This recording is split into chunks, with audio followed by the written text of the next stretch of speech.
호주는 왜 그렇게 텅 비어 있을까요? 바다의 많은 부분을 왜 우리는 아직 발견하지 못했죠? 우리 지구는 완벽한 구인가요? 또 지구가 한때 녹색이었다기보단 보라색이었나요? 전 여러분이 우리 행성에 대한 이런 사실들을 몰랐을 거라고 장담해요. 그러니까 알아봅시다. 호주는 정말 커요. 유럽 전체와 거의 맞먹는다면 그 크기가 쉽게 이해될 거예요. 약 2,600만 명의 사람들이 살고 있는 호주는 면적당 인구가 가장 적은 나라들 중 하나예요. 세계에서 가장 인구가 많은 순위에서 55위밖에 되지 않는 반면 육지 면적은 6번째로 커요. 왜 그리 많은 곳이 비어있는 걸까요? 그럴듯한 추측은 모든 바위 뒤에 숨어있는 많은 위험한 동물들 때문일 거예요. 적어도 이 정도면 제가 호주를 피하기에 충분하지만 이걸 설명해주는 한 가지 특별한 이유가 있어요. 호주의 건조한 기후가 85%의 인구를 해안에서 48km 이내에 거주하도록 했어요. 그리고 그중 80%는 강우가 더 흔한 동쪽을 따라 살아요. 전반적으로 강수량이 부족하지만 호주의 20%만이 살 수 없는 사막이고 40%만이 인간의 기준으로 거주 불가능한 사막으로 여겨지고 있어요. 물 소비량은 실제로 매년 평균 강우량보다 높아요. 하지만 더 먼 곳에 훨씬 더 많은 인구를 부양할 수 있는 고대의 수원이 저 아래에 숨겨져 있어요. 이것은 세계에서 가장 큰 지하 담수 자원 중 하나인 대찬정 분지예요. 호주의 5분의 1 크기인 169만 9,032km에 걸쳐 있어요. 0.5m 깊이 아래에 지구를 덮을 수 있을 만큼 충분한 물이 있어요. 또는 유용하게 쓴다면 목마른 호주인들에게 향후 1,500년 동안 충분한 물을 제공할 수 있어요. 호주의 6.5%만이 농사에 적합한 토양이므로 이건 그리 큰 양은 아닌 것 같아요. 하지만 잊지 마세요. 호주는 크고 이 작은 비율은 프랑스 크기 정도예요. 농업에 사용할 수 있는 이 방대한 면적은 농산물의 70%를 해외에 더 수출하고도 호주의 인구를 먹여 살릴 수 있을 만큼 충분해요. 그런데 풍요로운 땅, 음식과 물이 있는데 인구 수치는 왜 그렇게 낮을까요? 아주 느린 이주 과정이 이유예요. 우선 오직 영국인들만이 이곳에 살았어요. 그러다가 다른 유럽인들에게 국경을 개방했는데 이 제한은 1973년까지 유지됐어요. 200년이면 훨씬 더 많은 사람들이 이주하기에 충분한 시간이라고 생각할 수 있겠지만 호주는 너무 멀리 떨어져 있어요. 그렇게 먼 길을 여행하는 위험과 여행 비용 때문에 유럽 사람들은 더 짧고 저렴한 선택지인 캐나다나 미국같이 다른 곳으로 이주하는 걸 선호했죠. 지난 2000년 동안 사람들은 지구가 둥글다고 알고 있어요. 하지만 완전한 구가 아니라는 거 아시나요? 흔들리는 지구의 자전을 통해 우리의 행성은 끊임없이, 물론 아주 천천히 크기를 바꾸고 있어요. 북극과 남극은 놀랍게도 평평해요. 지구는 마치 뭉개진 공 같아요. 손가락이 양쪽 극을 누르고 있는 거대한 손이 있다고 상상해보세요. 이 압력 때문에 적도는 밖으로 약간 밀려나요. 고르지 않은 중력장과 함께 지구에는 상당한 중력 결함, 고르지 않고 바위가 많고 울퉁불퉁한 표면을 만들어내는 음과 양이 있어요. 지구상의 어떤 곳들은 다른 곳들보다 더 많은 중력이 있어요. 만약 여러분이 적도에 가서 몸무게를 재본다면 극지방보다 0.5% 덜 나갈 거예요. 대단한 차이가 아니니까 체중을 바꾸기 위해 여행할 가치는 없겠죠. 만약 지구의 중심에서 지구의 가장 먼 지점까지의 길이를 재본다면 에베레스트 산이 그 끝에 있지 않다는 것에 놀라게 될 거예요. 대신 그건 밀려나온 부분인 적도를 따라 있어요. 에콰도르에 있는 침보라조 산은 사실 중심에서 가장 멀리 떨어져 있기 때문에 지구에서 제일 높은 지점일 거예요. 우린 여전히 약 80%의 해양을 지도화해야 해요. 우리가 태양계를 얼마나 많이 탐사했는지 비교해보면 이건 말이 안 돼요. 하지만 우린 아직도 바다에 대해 믿을 수 없는 세부 사항들을 많이 알고 있어요. 이것은 지구 야생동물의 94%가 살고 있는 세계 표면의 70% 이상을 덮고 있어요. 그리고 그 안에 있는 생물 중 일부에서 주로 플랑크톤, 조류, 박테리아로부터 세계 산소의 80%가 생산돼요. 이미 지도화된 가장 유명한 장소 중 하나는 마리아나 해구예요. 지구에서 가장 깊은 곳으로 거의 11.3km나 되죠. 이건 그랜드 캐니언의 5배나 되는 거대한 길이이며 에베레스트 산 높이보다 더 깊어요. 또한 약 1억 8천만 년 동안 유유히 낮은 곳에 펼쳐진 지구상에서 가장 오래된 해저의 본거지이기도 해요. 바다의 압력은 1000바가 넘지만 보통 압력보다 1000배 더 강함에도 불구하고 여전히 생명이 번성해요. 대양 전역에 걸쳐 300만 척 이상의 난파선이 어둡고 깊은 해저에 있는 걸로 추정돼요. 수많은 유물들이 고스란히 남아있어 세계의 그 어떤 박물관보다 더 많은 것들이 있을 수 있어요. 대양 중앙 해령은 세계에서 가장 긴 능선으로 64,373km에 달해요. 그건 육지에서 가장 긴 산맥인 안데스 산맥의 거의 10배 크기예요. 바다의 푸른색과 청록색의 이유는 태양 때문이에요. 같은 이유로 둘 다 파란색이지만 이 색은 하늘의 반사로부터 나온 게 아니에요. 지구의 표면은 태양으로부터 흰 빛을 받고 주황색, 빨간색, 노란색 빛을 더 강하게 흡수해요. 푸른빛은 별로 흡수하지 않아서 우리가 보는 시각으로 돌아오는 거죠. 물론 이건 물이 얼마나 깨끗한지에 따라 달라요. 만약 물이 진흙이나 조류로 가득하면 빛을 흩뜨러뜨리고 물의 자연적인 푸른색을 압도해요. 우리가 지구에서 어떤 색을 볼 수 있는지 결정하는 요소들은 많아요. 전에는 지구가 녹색이 아니었다는 걸 믿을 수 있으시겠어요? 대신 보라색이었어요. 우리 대기의 엽록소는 주로 태양으로부터 파란색과 빨간색 파장을 흡수하고 우리가 오늘날 지구에서 보는 녹색 파장을 반사해요. 오래전에는 엽록소 대신 레티날이라고 불리는 고대 미생물이 지구를 지배했어요. 그것들은 녹색빛을 흡수하고 빨간색과 보라색 빛을 반사했어요. 이 미생물들은 구조가 단순해서 초기 지구의 저산소 환경에서 번식하기 쉬웠어요. 그게 우리 행성에 녹색 대신 보라색을 제공했죠. 하지만 엽록소가 더 효율적이어서 지구가 발달하면서 결국 엽록소가 자리 잡았어요. 수십억 년 전 멀리 떨어진 관찰자들은 우리의 지구를 작은 보라색 점으로 볼 수 있었을 거예요. 우리도 보라색이었을까요? 아닐 거예요. 지구에서 가장 큰 나무는 제너럴 셔먼이라는 세쿼이아예요. 85.3m가 넘는데 거의 26층 건물 높이에 도달해요. 둘레가 2,540cm에 2,700살이 된 걸로 여겨져요.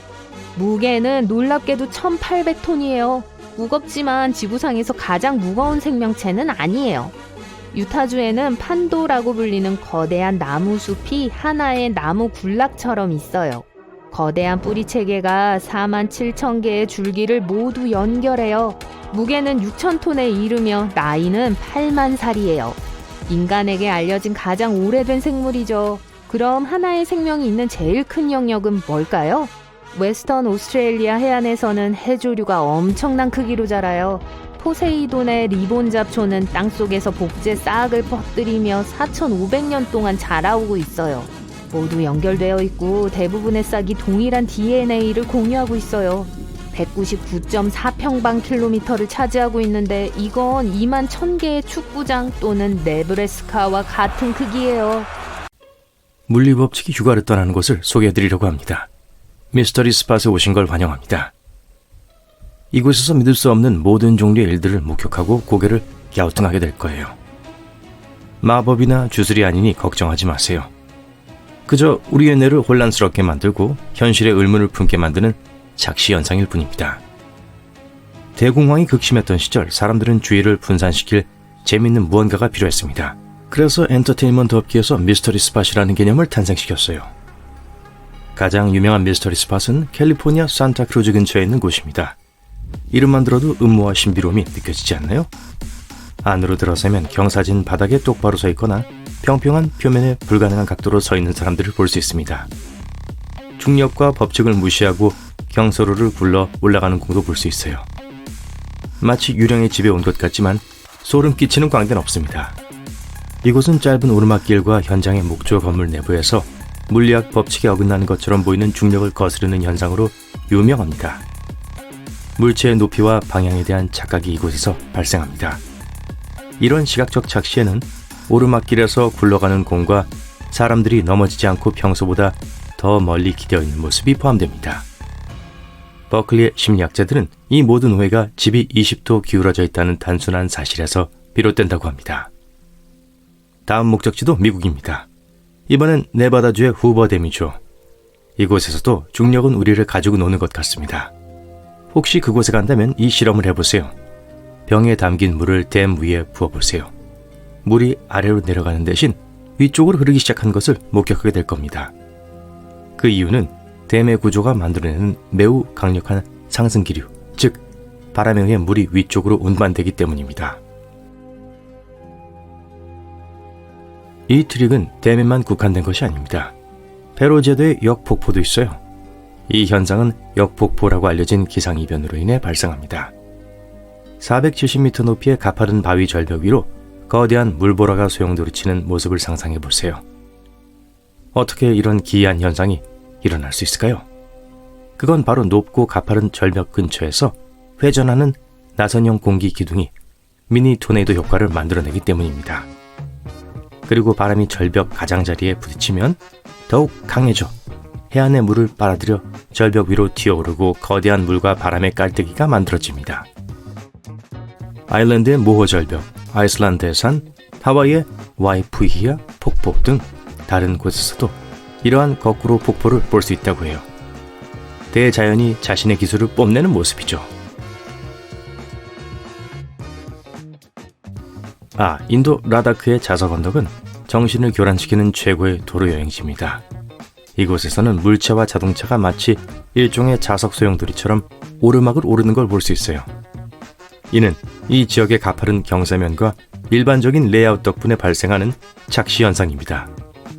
도로는 오르막길처럼 보이지만 실제로는 내리막길로 변장하여 장난꾸러기 마술사처럼 여러분의 뇌를 속입니다. 중립기어의 차가 저절로 움직이는 것을 볼 수도 있습니다. 차에 유령이 있는 것이 아니라 기본적인 물리학이 작동하는 것입니다. 시동이 꺼져 있어도 운동량과 도로의 미묘한 경사 덕분에 바퀴는 계속 회전할 수 있습니다. 아라가츠산은 인도의 자석 언덕과 비슷한 이야기를 가지고 있습니다. 이곳 역시 스릴을 추구하는 사람들과 자동차 애호가들에게 자석과 같은 곳입니다. 아라가츠산은 터키와 아르메니아 국경에 위치해 있어요. 중력을 거스르는 자동차로 유명합니다. 경사면에 주차된 자동차가 운전자 없이도 저절로 오르막길을 굴러 올라가는 듯한 놀라운 광경을 보기 위해 전 세계 사람들이 이 산을 방문합니다. 근처에는 오르막길을 따라 흐르는 강도 있습니다. 이곳을 방문한 사람들은 내려가는 것보다 올라가는 것이 더 쉽다고 말합니다. 목록의 6번은 미얀마의 황금바위입니다. 이 바위는 금방이라도 언덕 아래로 굴러떨어질 것만 같습니다. 하지만 떨어지지 않아요. 2500년 넘게 그 자리에 있었으니까요. 이 바위 위에는 지상에서 16m 높이로 우뚝 솟은 멋진 탑이 있습니다. 전설에 따르면 이 바위는 다름 아닌 부처님의 머리카락 한 가닥에 의해 고정되어 있다고 합니다. 이곳이 미얀마에서 가장 중요한 불교 순례지 중 하나인 건 당연해요. 이 바위는 불교 승려의 놀라운 고행에 감명을 받은 천상의 왕이 선택한 바위입니다. 그는 초자연적인 힘을 사용하여 바위를 스님의 머리처럼 보이는 현재의 자리에 조심스럽게 배치했습니다. 그것도 모자라 여자만이 바위를 움직일 수 있다고 합니다. 그래서 여성은 만질 수 없다고 합니다. 모험을 즐기고 싶다면 이 웅장한 바위와 탑으로 가서 중력을 거스르는 이 위협을 직접 목격해보세요. 미국으로 돌아갑니다. 오레곤 보텍스는 오리건주 사딘 크릭에 있습니다. 1930년부터 관광 명소죠. 이 명소의 소유주는 초자연적인 활동이라고 주장하지만 영리한 착시 현상이 개입되어 있는 건 분명합니다. 전설에 따르면 관광지가 건설되기 전부터 이 지역의 아메리카 원주민들은 이 땅은 금지된 땅이라고 경고했고 말들은 그곳에 가는 걸 거부했다고 해요. 하지만 1904년 일부 금광업자들이 이곳에 시금소를 세웠고 건물은 결국 기이한 각도로 기울어지게 되었어요. 이제 도시의 빛 공해에서 벗어난 아늑한 곳에서 수십억 개의 별이 반짝이는 밤하늘을 올려다보고 있다고 상상해보세요. 하지만 운이 좋게도 텍사스주 마르파에 있다면 조금 더 특별한 경험을 할 수 있습니다. 신비한 구슬이 다이아몬드처럼 밝게 빛나며 100년이 넘는 세월을 함께 해왔어요. 하지만 마르파 라이트라고 불리는 이 빛나는 구슬은 무엇일까요? 글쎄요, 사람들은 모두 자신만의 이론을 가지고 있습니다. 어떤 사람들은 인근 고속도로의 자동차 불빛이라고 생각하지만 그건 재미가 없습니다. 다른 사람들은 이 구슬이 미약한 인간인 우리에게 어떤 중요한 메시지를 전달하려고 한다고 믿습니다. 멋진 호수 가장자리에 서서 장엄한 화산의 그림 같은 풍경을 감상하고 있다고 상상해 보세요. 갑자기 큰 굉음이 들리고 불꽃놀이를 하듯 화염이 하늘로 솟구쳐 오릅니다. 하지만 걱정하지 마세요. 화산이 폭발하는 것이 아니라 그저 카와이젠 호수의 화산일 뿐이에요. 이 불타는 광경은 유황가스가 바위를 뚫고 나와 외부 공기와 접촉하면 발화하는 자연현상에 의해 발생합니다. 결과는요? 높이 5m까지 치솟는 화염이 지금까지 본 것 중 가장 멋진 네온사인처럼 파랗게 타오릅니다. 그것도 모자라 산 아래로 흘러내리는 액체 유황은 마치 푸른 용암의 강처럼 보입니다. 무섭기도 하고 숨이 멎을 것 같기도 한 이 광경은 평생 잊을 수 없을 거예요. 잊을 수 없는 것에 대해 말하자면 모리타니의 리차트 구조는 나사 우주 프로그램이 시작된 이래로 우주 비행사들의 눈길을 사로잡는 수수께끼였습니다. 지구 지각에 있는 이 원형 지형은 시간이 지남에 따라 침식되어 원래의 평평한 암석층을 드러내는 융기된 돔에 의해 만들어졌습니다.